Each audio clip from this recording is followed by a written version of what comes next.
Hey there! In this video, I'm going to show you how to use this free online resource called Photopea to enhance your images of your embroidered work. It's really cool. This site is 100% free and it looks a lot like Photoshop and it works really, really well. So let's dive in and take a look. So the first thing you should know is to get there, all you need to do is go to www.photopea.com. Okay, and when we get there, you might it might look a little bit familiar. It looks a little bit like Photoshop if you've ever seen Photoshop. I downloaded a picture that I just took on my iPhone last night, and I'm going to open it here. So I'm going to say open from computer. It's on my desktop, and it will let you open, now, what did I name this picture? It's right here. This image that came from my iPhone, and it's HEIC format. That's like a higher resolution format that you can't display naturally on a web page. So part of our task is going to be to prepare it to go on the web, whether it was something I was going to put on my own website or maybe sell on Etsy or something like that. I would want it to be a different format and a different proportion. And I'd want to improve it quite a bit. So I'm going to go ahead and open it, and it's a little disorienting because you're still inside the browser window. If I were to hit the back button, I would lose my work. So I want to kind of be mindful of that.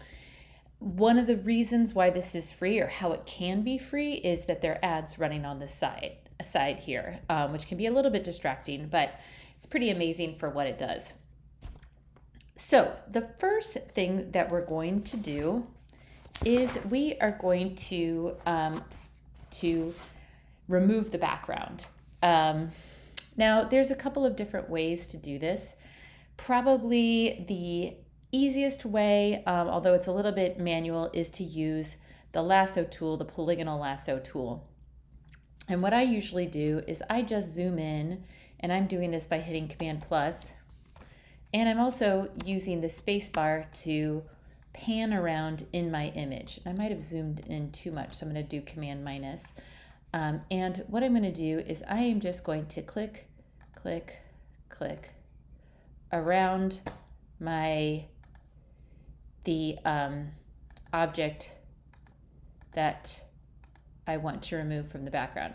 Now, I can do this in stages, so I could just take this part away, and then I could hit delete. Now, without getting too deep here, by default, when you bring an image into Photoshop or Photopea, it's named background by default. And you can think of it as like kind of being stuck to the canvas. In order to get it unstuck from the canvas, and what I mean by stuck is if it's stuck to the canvas and I hit delete and I delete out that area, then it's automatically going to fill it with a color. If I actually want a transparent background, I'm going to need to double click this and turn it into a regular layer, okay? And now if I hit delete, you can see this this gray and white checked, which is just a representation of a transparent background. All right, so let's zoom out a little bit, and I can continue to keep working on removing my background by working with this polygonal lasso tool and just continuing to go all the way around the outside. So I could just be filling everything that I remove with white if I really wanted to, but if I take away the background, there's more versatility. Now, Photoshop has tools, automatic background remover tools, and that's pretty cool. It can be a time saver, but it can also be just not perfect. And the only surefire way to remove a background is to do it manually like this. And this is a pretty easy example because there's such a clear distinction between the object and the background. When you get into, and I'm going to hit Command D to deselect my lasso. That would be under select and then deselect if it's right there. It's grayed out because I have nothing selected. Anyway, so this is, see, now I got started in the wrong position. I'm just going to double click, and I closed my lasso, and then I'm going to start again, or I'll hit Command D to deselect. Okay, so I'm just going to keep removing the background. And removing the background is something that you pretty commonly see with product pictures, just to give them a nice clean presentation. Oftentimes companies will remove, and I'm not being very detailed about this in the interest of time here, but a lot of times companies will take their product pictures and then get rid of the background just so that they can have a nice clean appearance. Now I have got to lasso all this stuff and hit delete, and now I'm almost done. I just need to go around the top. I think I'll start right here. And you can see I'm kind of taking a weird approach. Instead of selecting the object itself, I'm selecting the background and deleting it. I don't know why I did it this way. You could have done it a lot of different ways. You could have selected the object and then inversed your selection and then deleted the background that way. But I am just about done here. Okay. There we go. Oops.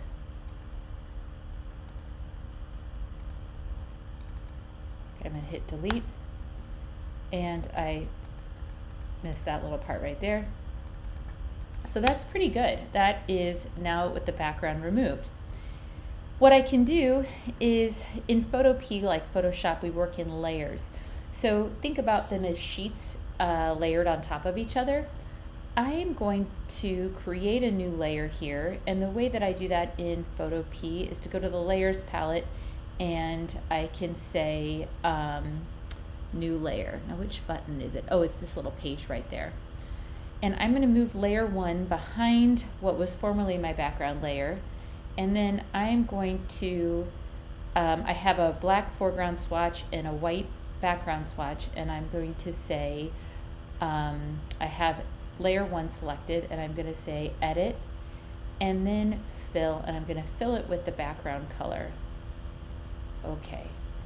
All right, now I have a nice clean background. So that is one of the common things that you might want to do with an image in an image editing software, removing the background, very basic. Now, a lot of times the image is not the right proportion. For example, on Etsy, an image needs to be square, or it should be square to fit into their aesthetic. Now, how do I do that? If I want to make this square, I could click and drag, and I'm going to hold down my shift key to get a square selection. That's one tip to get anything perfectly square or perfectly circular. And that's fine, except it doesn't get my entire shirt into the picture. What I actually need to do is I need to add white here and white on the sides. So a couple ways of doing it. If I wanted to crop my image, I could just make the selection like I did before, and I could say image and then crop. Now I'm going to undo that because I don't want the shirt cut off. So I'm going to say Command Z. Another thing I could do is I could use my crop tool, and it does a similar thing. It just kind of highlights the area that you're going to crop out, and you can restrict it so that the proportions are constrained, so you'll get a square crop, or you could change the proportion and crop out anything you want. So I could just hit return here.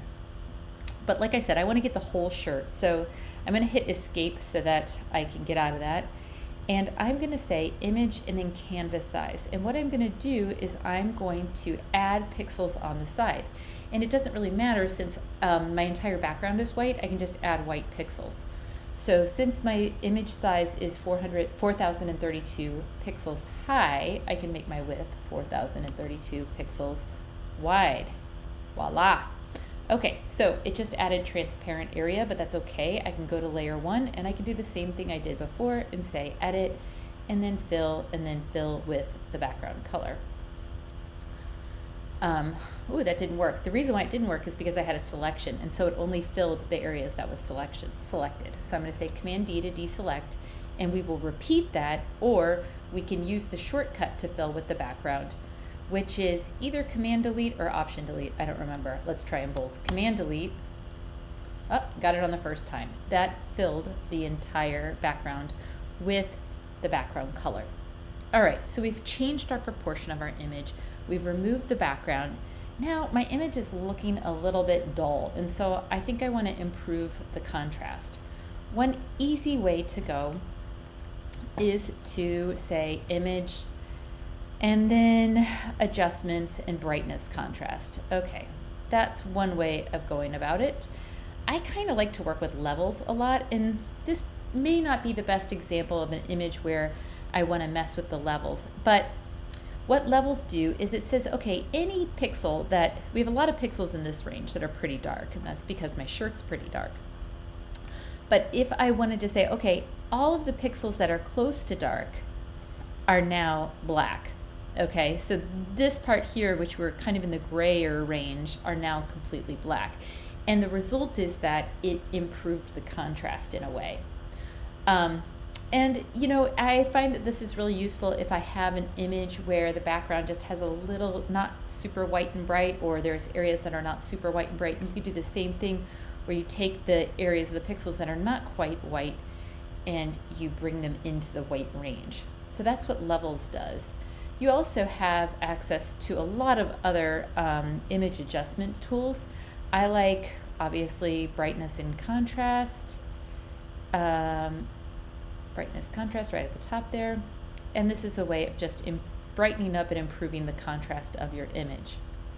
Okay, well, my image looks a little weird here because I have the hanger hanging out there.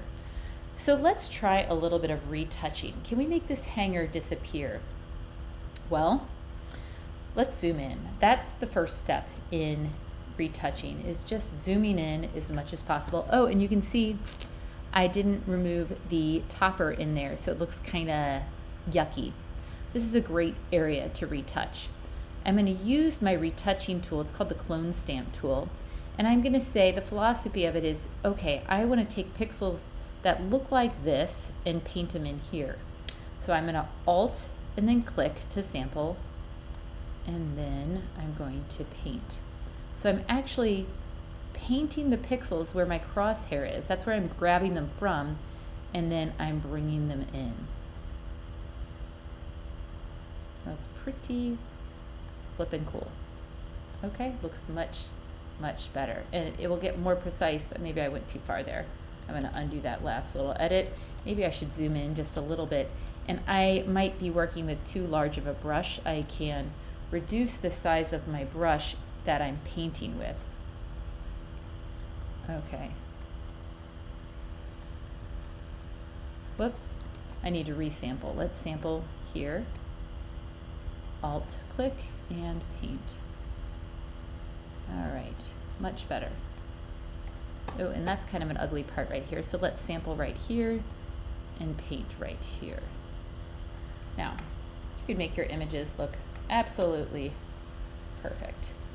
I didn't do a great job. Let's sample here and maybe cover up some of this ugliness right there. Okay. All right. So that's how you do some retouching. There are a lot of filters available to you in Photoshop and in Photopea. They're under the filter menu, and you can give your image a really unique look just by playing with these filters. Here's an extreme one. Maybe we can stylize it and we can oil paint. And that is not the most practical application in the whole world. I'm just going to accept the defaults to give you an idea of what this is going to look like. And it's taking a second to render, I think. I'm being patient here. But it will radically change the look of your image. Like I said, it's taking a little bit of time here.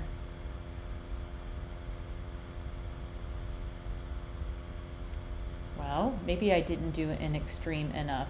Let's try a filter, like stylize and let's say solarize. Okay, you can see that it radically changed the look of my image. To be honest, I don't use filters all that much. One thing that's kind of cool you can do with filters is that there are recipes where you can apply filter this, adjust a contrast this, and you can actually make a texture, which is pretty cool, like fake wood grain or something like that. I do not care for this look, so I'm going to undo it. All right, now let's say I want to save this for an Etsy listing or something like that. I know that it's a square proportion. I just need to save it out at the right size. So I'm going to go to image and then image size, and Etsy prefers images that are 2000 pixels by 2000 pixels. So this little lock here means it's going to constrain the proportions when I change one of the dimensions. So if I change the width to 2000, it's going to change the height to 2000. Now the resolution, 72 pixels per inch is a standard screen-based resolution, so I'm just going to leave it like that. And then I'm going to say okay. And I'm going to be losing some of my pixels here because, you know, I'm saying I want this to be a smaller image. And then now I'm ready to export it. So I can say export as, I can make it a JPEG or a WebP or any of those things. With a JPEG, for example, I might want to play with the quality a little bit. I probably, you know, I want to maybe reduce the quality until I think it's, you know, where it's just until it starts to look bad. Like if I start to bring it down to like this, you see how yucky it looks right there? I don't want to reduce the quality that much, but how much can I reduce the quality without my image looking bad? And then I can save it. I can attach metadata, which means basically words, descriptions, etc., that will be associated with the image. You may or may not want to do that. I'm just going to hit save, and it saved the image in my downloads. So let's just go look for it there. If I go to my Finder and then I go to my downloads, I can see there is my image that I just made. It's right here. If I double click on it, it'll open in preview. And just for fun, let's take a look at the image I started with. Now I know it looks goofy that the hanger is cut off there, but let's go to our desktop and we'll do the starting image. Wow, what a difference. So this is the before over here, and here is the after. Looks much, much, much better. So those are some of the common image editing techniques and how you can do them in a free program called Photopea.